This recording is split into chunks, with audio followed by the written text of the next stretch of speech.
Jumat 19 November pukul 8 malam live di Kompas TV. Mati nih orang mati. Aksi pengeroyokan yang dilakukan sekelompok orang menggunakan benda tumpul dan senjata tajam di Jalan Boulevard Makassar terekam kamera warga dan viral di media sosial. Kami sengaja tidak menayangkan utuh karena mengandung tindak kekerasan. Akibat pengeroyokan ini kondisi korban kritis dan dilarikan ke rumah sakit untuk mendapatkan penanganan medis. Tidak butuh waktu lama, 3 terduga pelaku pengeroyokan ditangkap aparat Polsek Panakukang di tempat berbeda.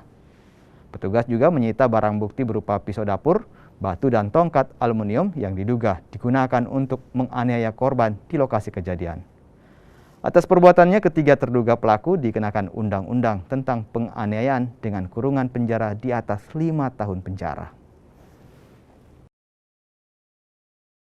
Berdasarkan laporan dari warga, anggota Polsek Panakukang melakukan pengejaran dan pengecekan di TKP.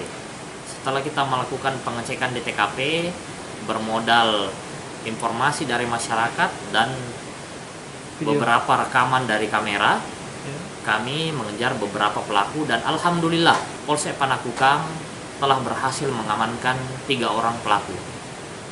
3 orang pelaku ini kami amankan di beberapa tempat.